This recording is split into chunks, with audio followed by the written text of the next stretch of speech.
नमः श्री वर्धमानाय। गुणव्रत अधिकार चल रहा है रत्नकंड श्रावकाचार्य जी में, और गुणव्रत अधिकार के अंतर्गत दूसरा गुणव्रत है अनर्थ दंड व्रत।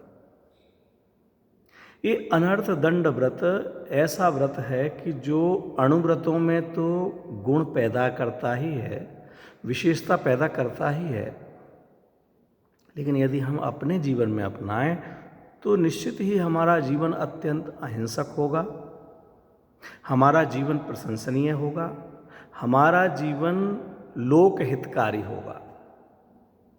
जो अनेक प्रकार के लोग सोचा करते हैं, विचारा करते हैं कि ये प्रदूषण फैल रहे हैं, पर्यावरण प्रदूषण फैल रहा है, चारों तरफ हिंसा फैल रही है, मानसिक हिंसा हो रही है, वाचनिक हिंसा हो रही है, धर्म के नाम पर, परिवार के नाम पर, व्यापार के नाम पर, यहाँ तक कि देश या राष्ट्र की प्रगति के नाम पर चारों तरफ हिंसा फैल रही है। हर घर में और घट में हिंसा का वातावरण है, और इसके कारण सभी दुखी हैं, परेशान हैं, आकुलित हैं। आप दूसरों को परेशान करना चाहते हैं तो क्या दूसरा आपको परेशान नहीं करना चाह रहा? आप दूसरे को नुकसान पहुंचाना चाह रहे हैं, उसकी प्लानिंग कर रहे हैं, तो क्या दूसरा घर में बैठे हुए आपके नुकसान के बारे में नहीं प्लानिंग कर रहा है? और ऐसा परस्पर एक मानो एक पड़ोसी दूसरे पड़ोसी के घर में आग लगाना चाह रहा है और सबके घर ध्वस्त होने वाले हैं। ऐसी परिस्थितियां हैं। इसलिए जो अनर्थ दंड हमारे आचार्य भगवंत कहते हैं कि भैया आपको घर में रहते हुए, व्यापार करते हुए, आपको घर का आरंभकारी भोजन पानी आदि करते हुए, शादी ब्याह करते कराते हुए, कहीं आते जाते हुए, यात्राएं करते हुए, सावधानी रखते हुए भी बहुत सी हिंसा हो जाती है।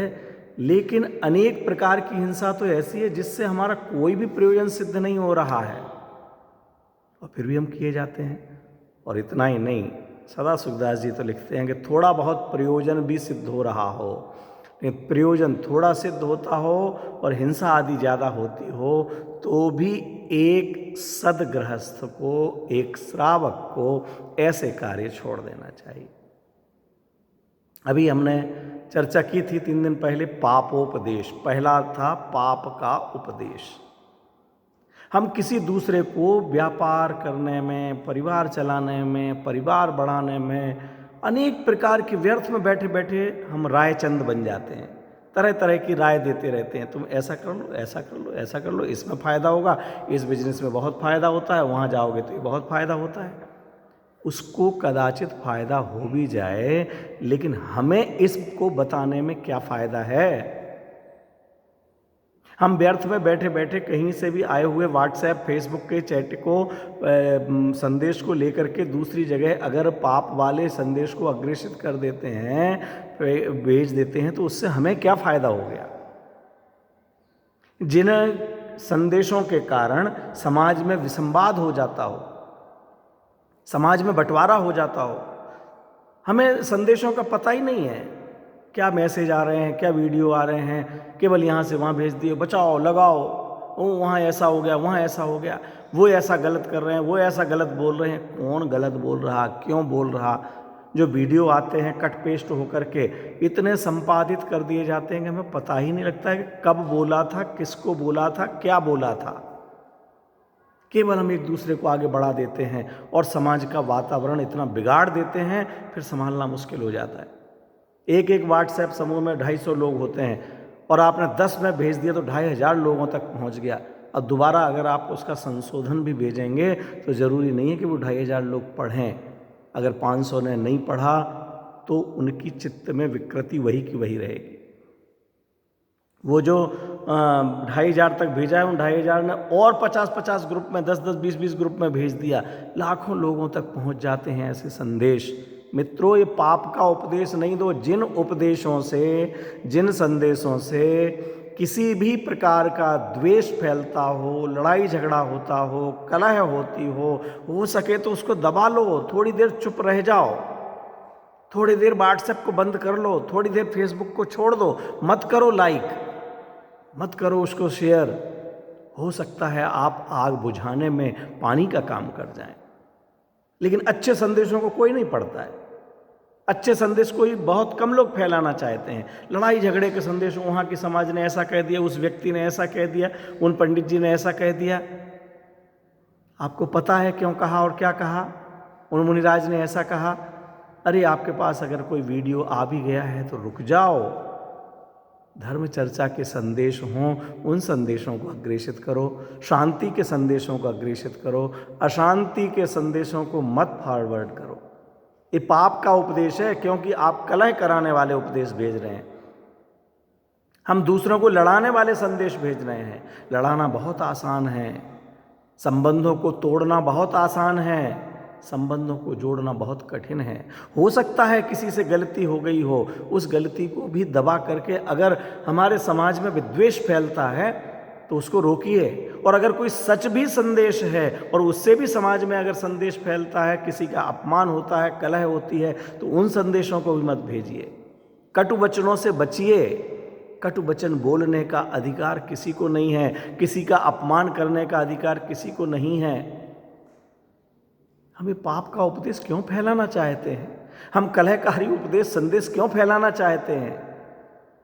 हम समाज में द्वेष, देश में द्वेष, राष्ट्र में द्वेष क्यों फैलाना चाहते हैं? अरे वैसे ही हम राग सहित जग में रुलियो, द्वेष सहित जग में रुलियो, क्रोध सहित जग में रुलियो, मान सहित जग में रुलियो।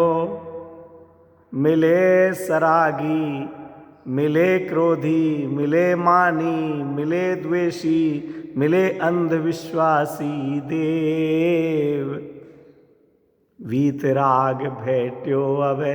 अरे ये हमारे लिए वीतरागता की पोषक जिनवाणी मिली है, वीतरागी नग्न दिगंबर मुनिराज मिले हैं, और वीतरागता के महापुरुष आराध्य देव, परम आराध्य देव अरहंत देव मिले हैं। ऐसे वीतरागी अरहंत को देव को पाकर, सिद्ध देव को पाकर, वीतरागता की पोषक जिनवाणी को पाकर, वीतरागी नग्न दिगंबर गुरुओं को पाकर के हम वीतरागता के मार्ग में ना लग कर के राग द्वेष के मार्ग पर चलेंगे। अगर हम धर्म के नाम पर भी लड़ाने का काम करते हैं, धर्म के नाम पर भी लड़ाने का काम करते हैं, मरने मारने का काम करते हैं, अपमानित करने का काम करते हैं, इसके लिए संदेश निकालते हैं, तो ये हमारे लिए जो जिह्वा मिली है, ये वीतरागता की उपासना के लिए मिली है। हम धर्म की रक्षा के नाम पर लड़ते हैं। धर्म की रक्षा हम करेंगे कि धर्म हमारी रक्षा करेगा? विचार तो करो। धर्म की रक्षा हम करेंगे, हम अरहंत देवशास्त्र गुरु की रक्षा करेंगे कि देवशास्त्र गुरु से हमारी रक्षा है? अरहंते शरणम पब्बज्जामि, अरहंत भगवान की शरण में मैं जाता हूँ। सिद्धे शरणम पब्बज्जामि, सिद्ध भगवान की शरण में मैं जाता हूँ। साहू शरणम पब्बज्जामि, मैं आचार्य उपाध्याय साधु परमेष्ठी भगवंत की शरण में जाता हूँ। और केवली पर्णत्तम धम्मम शरणम पब्बज्जामि।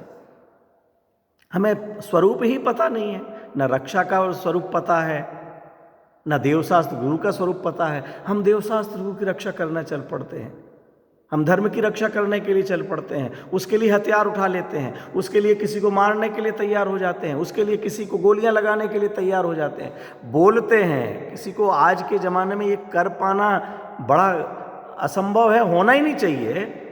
मैंने सरल हो जाना चाहिए, ये नहीं मैं कह रहा हूँ, लेकिन वचनों से भी ऐसे शब्द क्यों बोलना भाई? यहाँ तो आटे के मुर्गे को भी बलि चढ़ाने का फल लगता है मित्रों। कागज में, जहाँ हमारे आचार्य भगवंत कागज में बने हुए, अगर स्त्री का चित्र है और उसको कोई महाव्रती स्पर्श करता है तो उसके शील में दोष लगता है। ये तो एक उदाहरण है। ऐसे ही आप कागज के चित्र को काटेंगे फाड़ेंगे तो हिंसा का भी दोष लगेगा। अगर आप लकड़ी के चित्र को, कपड़ों पर बने हुए चित्र, मित्रों हमारे यहाँ संदेश दिया गया है कि हमारे लिए ऐसे कपड़े नहीं पहनना जिनके ऊपर पशु पक्षी के चित्र बने हों। हम धोते समय उन कपड़ों को, उनको कटिंग करते समय, उनको काटते फाड़ते समय उनकी आँख कट रही है, पैर कट रहे हैं, पैर पड़ रहे हैं, ऐसा ना हो, नहीं तो हिंसा का दोष लगता है। ऐसी हमारी अहिंसामयी जीवन शैली है।